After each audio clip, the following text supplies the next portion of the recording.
Assalamualaikum warahmatullahi wabarakatuh. Nama saya Muhammad Rahan Firdaus, kelas 6A. Kali ini saya akan menceritakan tentang Sunan Kalijaga. Sunan Kalijaga adalah salah satu tokoh wali songo yang cukup dikenal masyarakat Jawa. Sunan Kalijaga diperkirakan lahir pada tahun 1450 Masehi dengan nama Raden Sahid. Ayahnya bernama Raden Arya Wilatikta, seorang adipati Tuban, dan ibunya bernama Dewi Nawang Arum. Adapun beberapa nama panggilannya: Lokajaya, Pangeran Tuban, Raden Abdurrahman, Syekh Malaya, Ki Dalang Sidabrangti, Ki Dalang Bangkok, Ki Dalang Kumendung, dan Ki Unahan. Nama-nama tersebut memiliki kaitan erat dengan sejarah perjalanan hidup tokoh wali songo ini dari sejak bernama Raden Sahid, Lokajaya hingga Sunan Kalijaga. Kakek Sunan Kalijaga bernama Arya Teja, yang nama aslinya adalah Abdurrahman, orang keturunan Arab yang bersambung silsilahnya dengan Sayyidina Abbas bin Abdul Muthalib, paman Nabi Muhammad SAW. Karena berhasil mengislamkan Adipati Tuban bernama Arya Dikara, Arya Teja diizinkan menikahi putri Arya Dikara. Ia juga ditunjuk untuk menggantikan kedudukan mertuanya sebagai Bupati Tuban. Dari pernikahannya dengan putri Arya Dikara, Arya Teja memiliki putra bernama Arya Wilatikta. Sebelum menikah dengan putri Arya Dikara, Arya Teja telah menikah dengan putri Raja Surabaya, Arya Lembu Sura. Dari pernikahan itu, Arya Teja memiliki seorang putri yang bernama Nyai Ageng Manila, yang kemudian diperistri oleh Sunan Ampel. Sejak kecil, Raden Sahid sudah diperkenalkan kepada agama Islam oleh guru agama Kadipaten Tuban.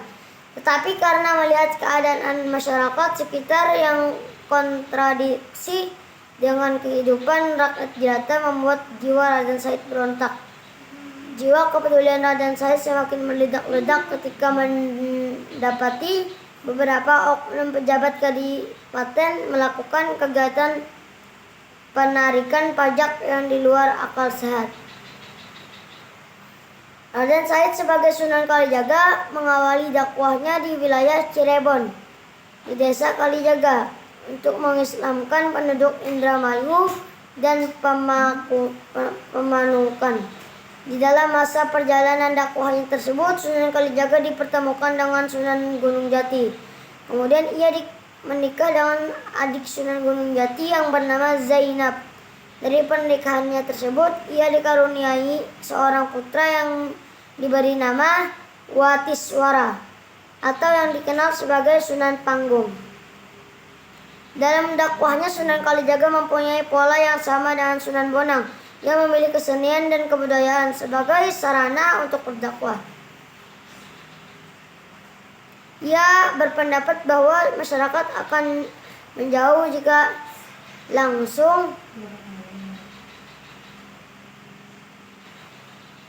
Ia berpendapat bahwa masyarakat memilih kesenian dan kebudayaan sebagai sarana untuk berdakwah. Ia berpendapat bahwa masyarakat akan menjauh jika langsung mengubah adat istiadatnya. Mereka harus didekati secara perlahan dengan cara mengikuti budaya mereka. Berikut strategi Sunan Kalijaga dalam berdakwah. Wayang dan gamelan. Cerita yang berkembang di masyarakat bahwa ia keluar masuk kampung untuk menggelar pertunjukan wayang kulit. Ia sendiri yang berperan sebagai dalangnya. Semua masyarakat yang petunjuk tidak dipungut biaya. Mereka cukup mengucap kalimat syahadat. Yang menonton tidak dipungut biaya. Mereka cukup mengucap 2 kalimat syahadat. Beberapa lakon yang dibawakan Sunan Kalijaga mengambil tokoh-tokoh dalam cerita Hindu, Pandawa, Kurawa, dan lain sebagainya, jangan mengubah judul-judulnya. Misalnya Layang Kalimasada, Petruk Dadi Raja yang kesemuanya memiliki ruh Islam yang kuat. Sunan Kalijaga menyisipkan karakter dalam pewayangan bernuansa Islam, misalnya karakter Punakawan yang terdiri dari Semar, Gareng, Petruk, dan Bagong, yang mana kental dengan muatan perislaman.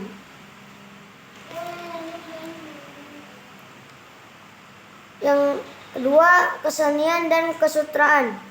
Sunan Kalijaga berdakwah juga menggunakan media kesenian, misalnya seni ukir, seni suara, dan seni busana.